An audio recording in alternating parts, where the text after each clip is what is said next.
সুপ্রিয় শিক্ষার্থীবৃন্দ, আসসালামু আলাইকুম। আশা করি সকলে ভালো আছো এবং সুস্থ আছো।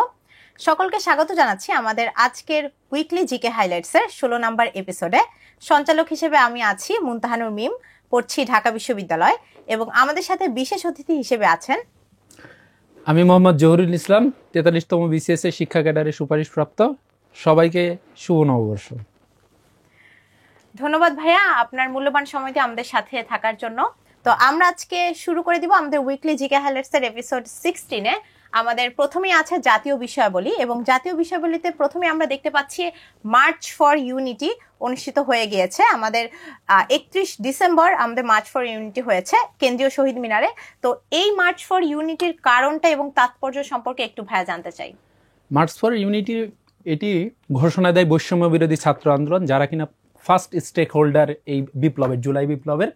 তো তারাই এই জুলাই আন্দোলনের সপক্ষের শক্তিগুলো সবাইকে নিয়েই মার্চ ফর ইউনিটির ঘোষণা দেয়, এবং 31 ডিসেম্বর তারা পরবর্তী ঘোষণার জন্য রাখে জুলাই বিপ্লবের ঘোষণা, যেটি 15ই জানুয়ারির মধ্যে দেওয়ার একটি তারা সরকারের প্রতি অনুরোধ জানায় যে 15ই জানুয়ারির মধ্যে যেন সরকার জুলাই বিপ্লবের ঘোষণাপত্র জারি করে।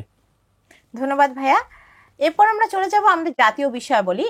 দ্বিতীয় পর্যায়ে আমাদের জন্য আছে বিটিভি নিউজ চ্যানেল যাত্রা শুরু করেছে। সেটিও কিন্তু 31 ডিসেম্বর সন্ধ্যা 7টা থেকে আমাদের বিটিভি নিউজ চ্যানেল নতুন করে যাত্রা শুরু করলো। তার সম্পর্কে একটু জানতে চাই, এই বিটিভি আমাদের যে চ্যানেলটা আছে সেটি সম্পর্কে একটু জানতে চাই, এবং কেন আসলে একটা নতুন করে আলাদা একটা নিউজ চ্যানেলের সম্প্রচার শুরু হলো। আচ্ছা, আপনাকে ধন্যবাদ। বিটিভি হচ্ছে বাংলাদেশ টেলিভিশন, এটি বাংলাদেশের সরকারি টেলিভিশন চ্যানেল।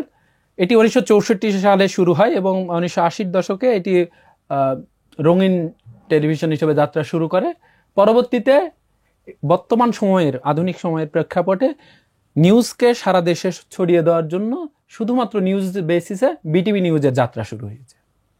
ধন্যবাদ ভাইয়া। তো এরপর আমরা জানতে চাই যে আমাদের ডক্টর মনমোহন সিং এর প্রতি প্রধান উপদেষ্টার শ্রদ্ধা জ্ঞাপন করেছেন।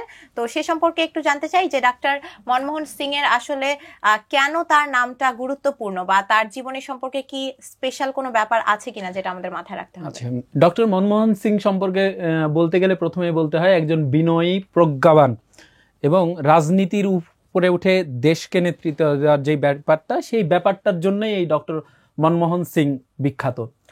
তিনি ভারতের কেন্দ্রীয় ব্যাংকের গভর্নর ছিলেন, পরবর্তীতে নরসিমা রাওয়ের নেতৃত্বাধীন সরকারের অর্থমন্ত্রী ছিলেন, এবং 2004 থেকে 2014 দুই টার্মে কংগ্রেস নেতৃত্বাধীন জোটের প্রধানমন্ত্রী হিসেবে ভারতের প্রধানমন্ত্রিত্ব করেছেন। তো তাকেই বলা হয় আধুনিক ভারতের অর্থনীতির জনক। ভারত যে এখন বিগ জায়ান্ট পৃথিবীতে অর্থনীতির দিক দিয়ে, তো এটার ভিত্তিপ্রস্তর স্থাপন হয় ডক্টর মনমোহন সিং যখন কিনা অর্থমন্ত্রী ছিলেন তখনকার সময়। এই জন্যই ডক্টর মনমোহন সিং গুরুত্বপূর্ণ। এছাড়াও ওনার সাথে আমাদের বর্তমান সরকারের প্রধান উপদেষ্টা ডক্টর মোহাম্মদ ইউনূসের এটি বন্ধুত্বপূর্ণ সম্পর্ক রয়েছে। উভয়ই অর্থনীতিবিদ, তাদের সম্পর্ক অনেক ভালো। তো এইখানে তিনি তার সম্পর্কে বলেন যে তিনি অনেক প্রজ্ঞাবান ছিলেন এবং খুব সাদাসিধে জীবনযাপন করার জন্য তিনি বিখ্যাত ছিলেন। ধন্যবাদ ভাইয়া। আমরা কিছু ইম্পর্টেন্ট পয়েন্ট জানতে পারলাম, এবং সাম্প্রতিক বিষয়াবলীর ক্ষেত্রে কিন্তু এ ধরনের প্রশ্ন প্রায় এসে থাকে যে এই অর্থনীতির জনক কাকে বলা হয়ে থাকে, বা এই ধরনের ভাইয়াও হয়তো আমার সাথে একমত পোষণ করবেন। তো এসব ব্যাপার কিন্তু আমরা একটু জেনে ফেলতে পারলাম। এবার আমরা একটু আন্তর্জাতিক বিষয়াবলীতে চলে যাব। আন্তর্জাতিক বিষয়াবলীর প্রথমেই আমাদের আছে দক্ষিণ কোরিয়ার ভয়াবহ বিমান দুর্ঘটনা হয়ে গিয়েছে আন্তর্জাতিক বিমানবন্দরে। তো কবে হলো এবং তার ডেটটা একটু জানতে চাই। 28 ডিসেম্বর এই ভয়াবহ বিমান দুর্ঘটনা ঘটে, যেখানে কিনা 181 জন এই বিমানের যাত্রী ছিলেন, ক্রু সহ সবাই। এর মধ্যে 179 জনই মারা যান। একটি মর্মান্তিক বিমান দুর্ঘটনা আমরা বিশ্ববাসী প্রত্যক্ষ করেছি, যার মূল কারণ বলা হলো যে বিমানের পাখির আঘাত লাগা, বিমানের ডানায় পাখির আঘাত লাগার ফলে বিমানটি বিধ্বস্ত হয়েছে। এবং বিমান বিশেষজ্ঞ, যারা এভিয়েশন বিশেষজ্ঞ, তারা বলেছেন যে বিমানের রানওয়ের পরে যে স্পেস থাকার কথা সেই স্পেসটি ছিল না। এখানে 700 বা 800 ফিটের মতো একটি অল্প দূরত্ব ছিল, যেখানে কিনা এই বিমানটা যে রানওয়ে থেকে যে সরাসরি একটি কংক্রিটের দেওয়ালে আঘাত করার পরে বিস্ফোরণ হয়ে এই এতগুলো প্রাণহানি ঘটেছে। তো এটি বিমান দুর্ঘটনা ঘটলে সবাই ব্ল্যাক বক্সের খোঁজ করে, কেননা ব্ল্যাক বক্সে বিমান দুর্ঘটনার সঠিক তথ্যটা থাকে। তো এই ব্ল্যাক বক্স উদ্ধার করা হয়েছে এবং সেটি ইউএসএ তে পাঠানোর প্রক্রিয়া চলছে। ধন্যবাদ ভাইয়া। আরেকটু বিষয় জানতে চাই, এ ধরনের বিমান দুর্ঘটনা বা এ ধরনের অনেক নিউজে আমরা দেখে আসছি রিসেন্ট সময়, তো এক্ষেত্রে আসলে ইম্পর্টেন্ট ব্যাপারগুলো কি কি মাথায় রাখতে হবে সাম্প্রদায়িক বিষয়গুলোর ক্ষেত্রে? এখানে সাম্প্রতিক বিষয় বলতে এটা ডেটটাই গুরুত্বপূর্ণ। আর একটা হচ্ছে যে ব্ল্যাক বক্স কোথায় থাকে, মানে কোন জিনিসের সাথে ব্ল্যাক বক্স সম্পর্কিত, সেটিও একটি গুরুত্বপূর্ণ প্রশ্ন হতে পারে। এবং কতজন, 181 জনের মধ্যে 179 জনই মারা গেছেন, তো এটাও একটি গুরুত্বপূর্ণ। এবং দক্ষিণ কোরিয়ায় নববর্ষের যে ব্যাপারটা, সেই নববর্ষের কোনো ধরনের উৎসব হয়নি। জি ধন্যবাদ ভাইয়া। এবং শিক্ষার্থীবৃন্দ, আমরা কিন্তু অনেক কিছু জানতে পারলাম যে এ ধরনের দুর্ঘটনা বা সাম্প্রতিক সময়ে অনেক ধরনের আমরা নিউজ দেখে থাকি, এক্ষেত্রে কিন্তু আমাদের সাল অথবা হয়তো খুব বেশি তাৎপর্যপূর্ণ কোনো কিছু হলে সেটার আসলে ডেটটা এবং সালটা গুরুত্বপূর্ণ। এটা ছাড়া এ ধরনের ইভেন্টের সাথে জড়িত কোনো টার্মিনোলজি বা যেগুলো থাকে, ভাইয়া যেমন বললো ব্ল্যাক বক্স, এগুলো কিন্তু আমাদের সাম্প্রতিক বিষয়গুলির জন্য গুরুত্বপূর্ণ। ধন্যবাদ ভাইয়া। এবার আমরা নেক্সট বিষয়বলিতে চলে যাব। ফিলিস্তিনি সাংবাদিক সাজাকে গুলি করে হত্যা করা হয়েছে, এ সম্পর্কে আপনার সামগ্রিকভাবে মতামত আসলে কি? আচ্ছা, ইনি একজন শিক্ষার্থী, যিনি কিনা সাংবাদিকতা বিভাগের শিক্ষার্থী। তিনি জেনিন শরণার্থী শিবিরে পরিবার সহ বসবাস করতেন। তিনি বাসা থেকে বের হয়ে অন্য একটি কাজে যাওয়ার সময়কালে ফিলিস্তিনি কর্তৃপক্ষ এবং বিদ্রোহী কিছু গ্রুপ রয়েছে ফিলিস্তিনে, তাদের যে গোলাগুলি, সেই গোলাগুলিতে পড়ে মাথায় গুলি লেগে মারা যান। এবং ধারণা করা হচ্ছে ফিলিস্তিনি কর্তৃপক্ষের যে বাহিনী, সেই বাহিনীর গুলিতেই তিনি নিহত হয়েছেন। জি ভাইয়া।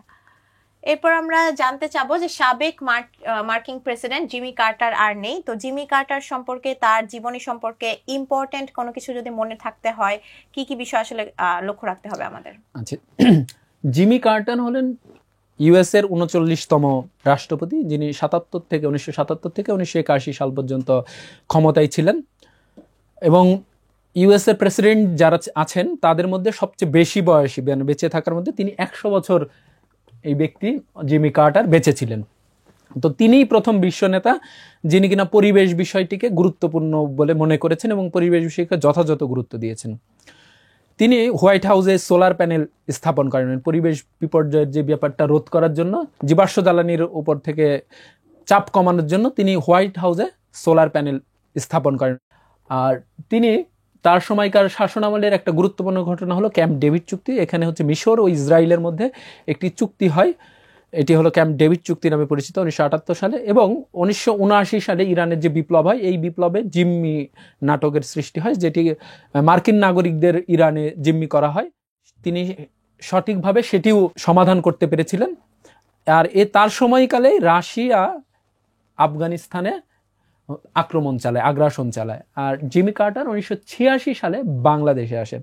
মূলত জিমি কার্টারের সময় থেকেই অর্থনীতি এবং সব দিক দিয়ে বাংলাদেশের সাথে আমেরিকার একটা সুসম্পর্কের সূচনা হয়। জি ধন্যবাদ ভাইয়া। আমরা কিন্তু শিক্ষার্থীবৃন্দ, আমরা অনেক কিছুই জানতে পারলাম এবং এক্ষেত্রে অবশ্যই আমাদের মনে রাখতে হবে যে তার আমলে বা তার সময় আসলে সবচেয়ে গুরুত্বপূর্ণ কোন কোন বিষয়গুলো হয়ে গিয়েছে, ভাইয়া যেমনটা বলে আসলো, সেসবের প্রতি কিন্তু আমাদের একটু লক্ষ্য রাখতে হবে।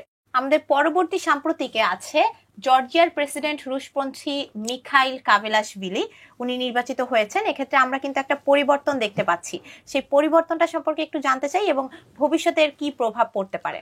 আচ্ছা, এই পরিবর্তনটা ইউক্রেন যুদ্ধকে কেন্দ্র করে রাশিয়ার একটি মিত্র দেশ বাড়লো, যেটি জর্জিয়া। কেননা এই দেশটিতে এখন ডানপন্থী রুশপন্থী সরকার ক্ষমতায় আসলো।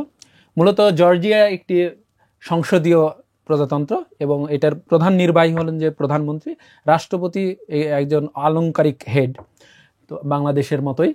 তো এখানে মিখাইল কাভেলাশভিলি, ইনি একজন সফল ফুটবলার। তার ক্যারিয়ারে তিনি ইংলিশ প্রিমিয়ার লিগেও খেলেছেন। তো এই ফুটবলার থেকে রাষ্ট্র ক্ষমতায় যাওয়া দ্বিতীয় ব্যক্তি হলেন এই মিখাইল কাভেলাশভিলি। এর আগে লাইবেরিয়ার একজন জর্জ উইহা, উনি 2018 সালে হয়তোবা দায়িত্ব ছেড়েছেন। উনি এর আগে লাইবেরিয়ার রাষ্ট্র ক্ষমতায় এসেছিলেন প্রথম একজন খেলোয়াড় হিসেবে, ফুটবল খেলোয়াড় হিসেবে। ধন্যবাদ ভাইয়া। এক্ষেত্রে আলাদা করে কি কোনো বিষয় আমাদের লক্ষ্য রাখতে হবে কিনা নির্বাচনের কেন্দ্র করে? নির্বাচনকে কেন্দ্র করে জর্জিয়ার রাজধানী যেমন তিবলিস, এবং জর্জিয়ায় একটি বিপ্লব হয়েছে, সে 2004 সালে রোজ বিপ্লব যেটিকে বলে, শান্তিপূর্ণ একবারে অহিংস বিপ্লব যেটাকে বলে, এটাকেও মনে রাখা যেতে পারে। এবং তারকা ফুটবলার থেকে রাষ্ট্রপতি হয় ব্যক্তির নামটা মনে রাখা যেতে পারে। ধন্যবাদ ভাইয়া। তারপর আমরা চলে যাই আরেকটি সাম্প্রতিক বিষয়গুলোতে। আন্তর্জাতিকের ক্ষেত্রে আমরা এটা দেখতে পাচ্ছি, ইতিহাসে শিশুদের জন্য সবচেয়ে খারাপ বছর হিসেবে ধরে নেওয়া হয়েছে 2024। কিন্তু কেন ধরে নেওয়া হয়েছে এবং এটা কি সামগ্রিক বিশ্বের প্রেক্ষাপটে নাকি কোনো নির্দিষ্ট কিছু দেশের প্রেক্ষাপটে, এই সম্পর্কে একটু জানতে চাই। আচ্ছা, এটি নির্দিষ্ট দেশ না, এটি সমগ্র বিশ্বের প্রেক্ষাপটে বলা হয়েছে। আর এই হেডিংটা শুরু হয়েছে ইউনিসেফের একটি গবেষণা প্রতিবেদন থেকে নেওয়া হয়েছে। ইউনিসেফ শিশুদের নিয়ে কাজ করে। তো ইউনিসেফ ডিসেম্বরের শেষ দিকে এসে বলেছে যে 2024 সাল হচ্ছে শিশুদের জন্য সবচেয়ে খারাপ বছরের একটি। কেননা পৃথিবীর 19% শিশু সংঘাতপূর্ণ অঞ্চলে বসবাস করছে।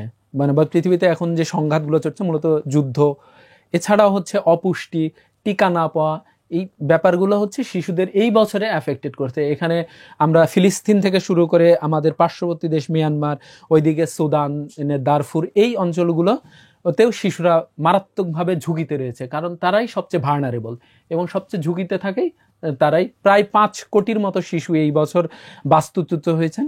এছাড়া অপুষ্টি, মানে খাদ্যের অভাব বা খাদ্য নিরাপত্তা, টিকা না পাওয়া এবং মানসিক স্বাস্থ্যের উপর, এই যুদ্ধ মানসিক স্বাস্থ্যের উপর তাদের ব্যাপকভাবে প্রভাব রেখেছে। এখানে ইউক্রেন যুদ্ধেও শিশুরা ক্ষতির শিকার হয়েছে এবং জাতিসংঘের মতে এখানে বলা হয়েছে যে ফিলিস্তিনি, গাজা হলো শিশুদের মৃত্যুর সবচেয়ে খারাপ জায়গা।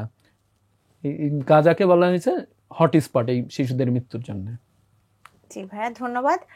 শিক্ষার্থীবৃন্দ, আমরা অনেক ইম্পর্টেন্ট কিছু ইনফরমেশন জানলাম।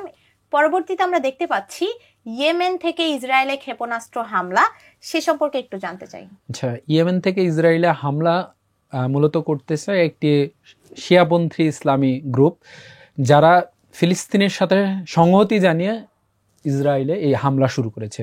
এবং এর পাল্টা হামলা হিসেবে ইসরায়েলও ইয়েমেনের বিভিন্ন বিমানবন্দর, তারপরে সমুদ্র বন্দর থেকে শুরু করে গুরুত্বপূর্ণ স্থাপনাগুলোতেও হামলা চালাচ্ছে, যার ফলে মধ্যপ্রাচ্যে যুদ্ধের একটি দামামা আরও বেড়ে যেতে পারে।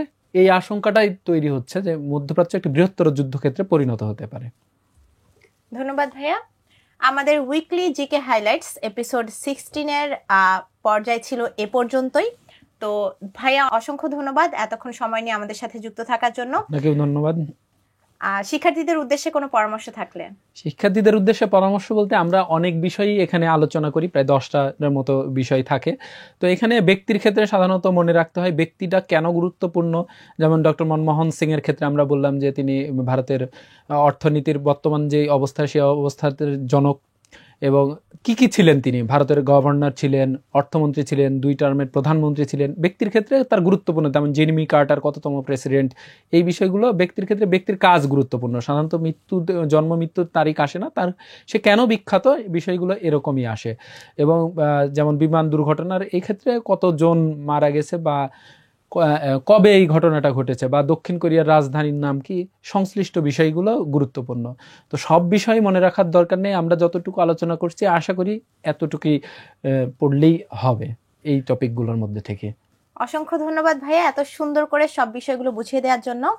শিক্ষার্থীবৃন্দকে ধন্যবাদ জানাচ্ছি আমাদের সাথে এতক্ষণ যুক্ত থাকার জন্য। এবং আমাদের এপিসোড এ পর্যন্তই ছিল। নেক্সট এপিসোড দেখার অগ্রিম আমন্ত্রণ জানিয়ে শেষ করছি আজকের উইকলি জিকে হাইলাইটস 16। সকলে ভালো থাকো, সুস্থ থাকো। আল্লাহ হাফেজ।